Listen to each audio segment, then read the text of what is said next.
And then I want you to hit that like button. Make sure you sub to the channel if you are not a member. And also hit them notifications to get all of my content as well as all of my videos. Salute to the whole entire LDBC, basketball and boxing.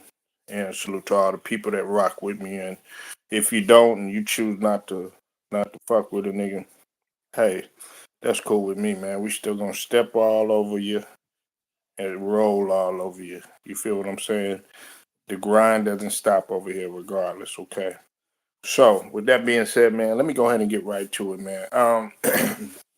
Now, I'm a little late on this first topic that I'm gonna talk about concerning uh, Kevin Gates and the Dreka situation. Now, as you know, uh, Dreka and Kevin Gates, uh, they got married in 2015. Now, that right there, I got to stop there because supposedly uh, it was put out there on record that they weren't legally married, and at least that's what Kevin Gates was saying on his end. But they had separated later on, uh,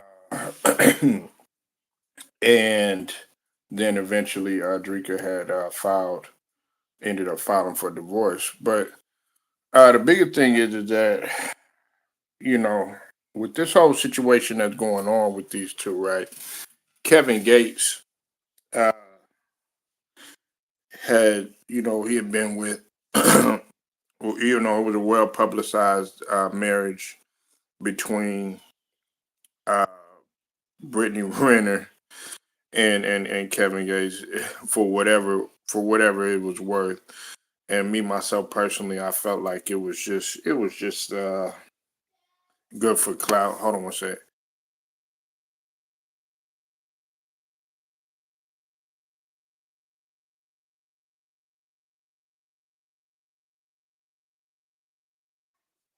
But like I was saying, man, it was a well publicized marriage, but we all know that a lot of people didn't think that it was going to last long, and a lot of people felt like Brittany Renner was just doing it for clout. We knew damn well she wasn't no Muslim. I mean, look at the drama that she been causing in PJ or Washington's life, and we can't sit up here and put it all on Brittany Renner because it takes two to tangle in terms of her having a baby daddy with by PJ Washington, and then by other guys and whatnot, and we know the body count situation and all that stuff. You know what I'm saying? But anyways, uh, this right here, man, is starting to take a turn and a twist because uh, apparently Dreka, she wants 70K. I want to say it's like 77K in child support and spousal support altogether from Kevin Gates, and what she's citing too, she's bringing in supposedly a Mississippi, and I'm gonna put a link to this article in the description so that you could take a look at this. But uh, she's saying that they had levied a Mississippi farm uh, in which it's being foreclosed on for 7 million in which they owe in terms of the taxes on that property, and that's a Mississippi farm, and so there's 7 million that's owed for that, and then also she's seeing that Kevin Gates is moving on with his life, and he's been with female now. He got a new girlfriend. I think this girl that he's with right now, new girlfriend, used to be with the game, and she also was apparently she used to be in the army, in the military and everything. Not that that has anything to do with anything, but I'm just trying to give it because she's an IG model. But the bigger thing is that there was an IG model that tried to put Kevin Gates on blast, saying, you know, he was still trying to get with Brittany Renner, or Brittany Renner was trying to get with him still, even after they had split everything up. You know what I'm saying? And me myself personally, I mean, I'm not surprised. You know what I'm saying? And now it seemed like Kevin Gates is, you know, he's being single, ready to do his thing. Now look, I don't know the situation. We'll never know the situation truly what's going on. People can sit up here and be from the outside looking in with the Kevin Gates situation. You know, and Dreka, and you know, you have a lot of people, you know, they get online and say, "Oh, I feel bad for Dreka, da da da da, all this other stuff," but we don't know what's going on inside of that. Well, at that time, we don't know what was going on inside of their home. We're not around them 24/7, 365. So it's easy for us to sit up here, cash cash judgment on Kevin Gates and call him all types of names and say, "Oh, he was wrong for this, he was wrong for that." Even with the Brittany Renner situation, you know what I'm saying? Maybe they really did. They really was feeling each other. You know what I'm saying? We'll never know. You know what I'm saying? And he probably still smashing. He probably still smashing. You know, the other females or whatever. But at the end of the day, we'll never know that. We won't know that. You know what I'm saying? And this is my thing right about it right here, right? Everybody wants to sit up here and they want to say, "Oh yeah, well, Drika, man, I feel so bad for crying and all that other stuff." You know what I'm saying? Look, we don't know what her prime objective is. You know what I'm saying? Hey, look, what in a perfect world do people want to feel bad at the fact of what Kevin Gates did and leaving and stuff like that? And another thing that she had cited too, apparently, she was saying that Kevin Gates had just left them, left her high and dry, and hadn't even contacted the kids or anything like that. Now, that's what she's saying. Okay, that's what she's saying.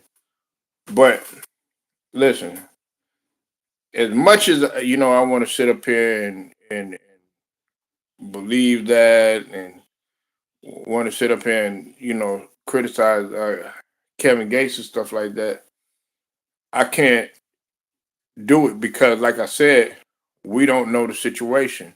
How do we not know that he's supporting his kids? How do we not know that he's keeping in contact with his kids? You know what I'm saying? We don't know. And a lot of people don't know the severity of the situation. People could sit up here and say, "Oh yeah, well Kevin Gates, he was wrong for doing it," but listen, listen, we don't know what she was doing. Like I said, we don't know what she was doing. And I know people they don't want to touch that type of subject, but it's the truth. We don't know what she was truly doing. We don't know if she probably had somebody. You know, people could sit up there and say, "Oh yeah, well she was hard worker. She was his backbone and stuff like that." But at the end of the day, she's still a human being, just like Kevin Gates is a human being. You know, look, we got to stop acting like we live in a perfect world when we don't. Hold on one second.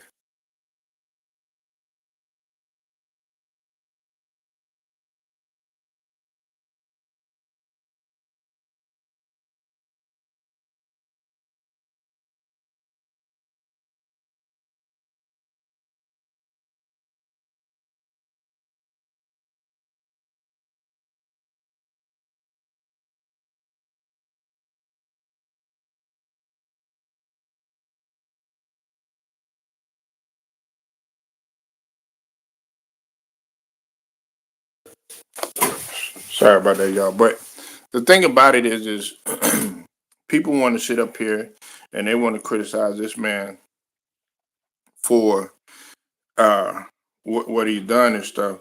But like I said, there's three sides to every story. You know, there's three sides to every story, and one of them got the absolute truth. But like I said, man, that situation is gonna get worse before it probably gets better. You know, uh, here you have a guy that's dealing with a lot of females. You know, uh, you'll never know what anybody's saying. So um, then Bun B, man. Now shout out to B High. Um, Shout out to him. Now I was able to look at the interview with Bun B and Corey Mo. Salute to Bun B and Corey Mo, coming straight out of Texas, by way of H Town and Port Arthur and everything. But I got to give salute to Bun B, man, because Bun B has always uh, he's always embraced younger talent. Okay, now I know some people, man, are sitting up here and they're looking at NBA Youngboy, and they're kind of wondering, oh man, is he gonna mess up again? Is he gonna take a turn for the worse again and stuff like that? No, I think NBA Youngboy is uh, he's starting to turn into an icon. Okay, in many ways, a lot of people may not agree with me on that, but NBA Youngboy is really uh, he's really taking a big turn and he's focused. He's not doing some of the things that he did when he was in before he was locked up. And I think a lot of these younger artists should should do what he's doing. Like I've been hearing a lot, like, oh yeah, well, what's going on with Pooh Shiesty, stuff like that. Listen, Pooh Shiesty right now, just getting reacclimated in society, and I think that Pooh Shiesty, what he wants to do is he's getting older. You know what I'm saying? Okay, he's still young. He's 26 years old. But I think when he was in prison, he had a lot of thinking to do and stuff like that. And he's probably trying to see how he's gonna approach this thing because he doesn't want to get locked up. I imagine he doesn't want to get locked up again. And then also he's seeing NBA YoungBoy's transition from him being from where he was prior to all the trouble that NBA YoungBoy was getting into. You understand what I mean? Like now, NBA YoungBoy has become such a phenomenon that you have guys out there reaching and trying to grab him. You got Birdman out there, at the concert saying, "Hey, NBA YoungBoy, that's the guy," stuff like that. Trying to rock with NBA YoungBoy now. But see, let's just call it what it is. Before the success and I should say the transition, because he's always been successful, but a lot of people, just as many people that were rocking with his music, there were just that many people that was hating on his music too, particularly the older generation. Bun B said something that was very key, man. And this is what he said. He said, you know, why would he have a problem with a young guy such as NBA YoungBoy who's in his 20s and stuff like that and still doing his thing? He said if he wasn't doing everything perfect when he was 20. He said he was riding around with stuff that he shouldn't have been riding around with, smoking stuff that he smoking the things that he shouldn't have been smoking. He was packing heat, stuff like that, and selling the stuff that he shouldn't have been selling. And I salute Bun B for doing that because these. people sit up here and they look at NBA Youngboy and they look at some of the young artists. Like, y'all was young too. Your brain is still developing, man. When you're in your 20s and stuff like that, and you always gonna be learning. You always gonna be learning as you get older. So at the end of the day, man, these these older guys, the OGs and stuff, I I think they need to embrace the younger talent that's coming up. You saying, "Oh yeah, man, this ain't nothing but mumble rap. This ain't nothing but you know, drill rap and all this other stuff." Well, nobody was saying anything to us. You know what I'm saying? The older cats went, "Oh yeah, this is nothing but gangster rap. This is nothing but chopped and screwed or something like that. Whatever genre that you were listening to, or this is crunk or something like that. We don't like that. No, no. You got to embrace these guys. You know what I'm saying? Because now NBA YoungBoy, this guy's everything that he touches, everywhere that he goes and stuff, he's selling out. This guy's selling out. So give him his props instead of just hating on the dude. So at the end of the day, man, I like what Bun B did. As I said, talking about the prior situation with Kevin Gates. I'm gonna put that link in description so that y'all can take a look at that article. Uh, y'all go ahead, y'all like, share, subscribe, hit them notifications too. It's straight to the point. Shouts out to the whole entire LDBC. Till then, I'm gone.